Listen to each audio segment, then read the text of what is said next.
안녕하세요. 무명선교회입니다. 자, 오늘은 야고보서 말씀 묵상 8번째 시간 1장 9절과 10절 함께 묵상하도록 하겠습니다.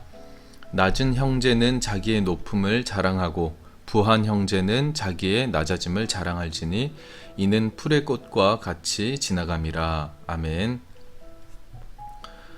이 부분의 말씀도 시험과 같은 깊은 관련이 있습니다.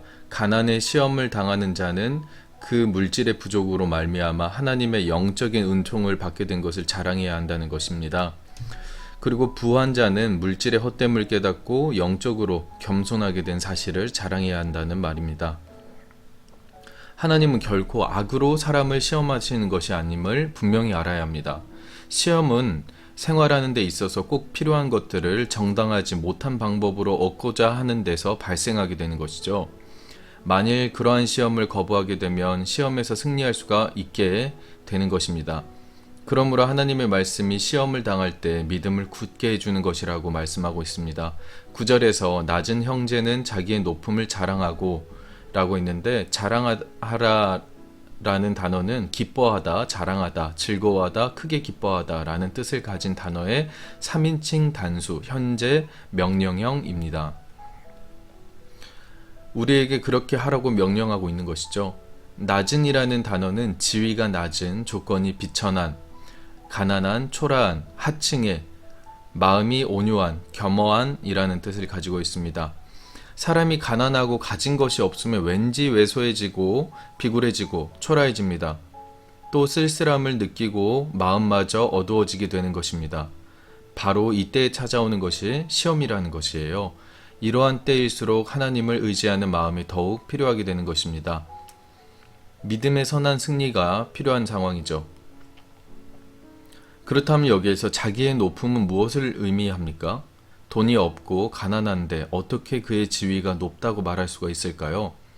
이 단어는 높이, 교양, 고귀함, 존엄성, 하늘, 높은 곳을 나타내고 있어요. 가난한 그가 지위가 높다는 말이 아닙니다. 가난한 사람이 자부심을 갖진 못하면 한없이 비굴해질 수밖에 없지만 그에게는 하나님께서 함께 하신다는 믿음이 있음을 말하고 있는 것이에요. 성경에 보면 가난을 나타내는 성경 구절이 144개 이상 사용되고 있습니다. 그러나 하나님께서 가난한 자들을 대할 때 항상 그들과 함께 하심을 말씀하고 있어요. 그리고 그 사람들에게 가난한 자들을 업신여기지 말라고 말씀하고 있습니다. 잠언 30장 7절로 9절에 보면 내가 두 가지를 주께 구하였사오니 나의 죽기 전에 주시옵소서. 곧 허탄한 거짓말을 내게서 멀리하옵시며 나로 가난하게도 마옵시고 부하게도 마옵시고 오직 필요한 양식으로 내게 먹이시옵소서. 혹 내가 배불러서 하나님을 모른다 여호와가 누구냐 할까 하오며 혹 내가 가난하여도 도적질하고 내 하나님의 이름을 욕되게 할까 두려움이니이다 라고 있습니다. 빌립보서 4장 11절로 13절에서는 내가 궁핍함으로 말하는 것이 아니라 어떠한 형편에든지 내가 자족하기를 배웠노니 내가 비천에 처할 줄도 알고 풍부에 처할 줄도 알아. 모든 일에 배부르며 배고픔과 풍부와 궁핍에도 일체의 비결을 배웠노라. 내게 능력 주신 자 안에서 내가 모든 것을 할 수 있느니라 라고 했습니다. 예수님께서도 가난한 자들을 선대하라고 말씀하셨습니다. 욥기 5장 16절에 보면 그러므로 가난한 자가 소망이 있고 불의가 스스로 입을 막느니라 라고 했습니다. 또한 욥기 34장 28절에 보면 그들이 이와 같이 하여 가난한 자의 부르짖음이 그에게 상달케 하며 환난받는 자의 부르짖음이 그에게 들리게 하느니라 라고 했습니다. 또한 시편 12절에서 보면 여호와여 일어나옵소서 하나님이여 손을 드옵소서 가난한 자를 잊지 마옵소서 라고 했습니다. 잠언 13장 7절에 보면 스스로 부한 채 하여도 아무것도 없는 자가 있고 스스로 가난한 채 하여도 재물이 많은 자가 있느니라. 그리고 23절에서는 가난한 자는 밭을 경작함으로 양식이 많아지거늘 혹 불의로 인하여 가산을 탕폐하는 자가 있느니라 라고 있습니다.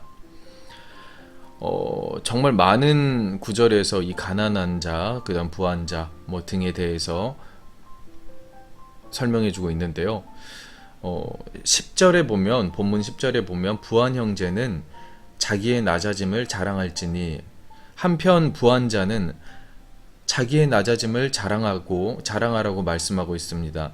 사람들이 흔히 말하기를 돈은 돌고 도는 것이다 라고 하죠. 또 어떤 경우에는 돈을 쫓아가지 말고 돈이 나에게 오도록 해야 한다는 말도 있습니다. 돈이 내게 오도록 하는 비결이 무엇일까요? 그것은 부메랑 효과와 같은 것이라고 말할 수 있습니다. 돈을 마땅히 쓸만한 곳에 쓰라 라는 뜻입니다. 그것이 자신이 돈의 노예가 되지 않고 하나님 앞에 낮추는 비결이 될 수 있습니다. 신명기 15장 11절에서 보면 땅에는 언제든지 가난한 자가 그치지 아니하겠으므로 내가 너에게 명하여 이르노니 너는 반드시 너의 경내 너의 형제의 곤란한 자와 궁핍한 자에게 내 손을 펼지니라 라고 했습니다. 사무엘상 2장 7절에서 보면 여호와는 가난하게도 하시고 부하게도 하시며 낮추기도 하시고 높이기도 하시는도다 라고 했습니다.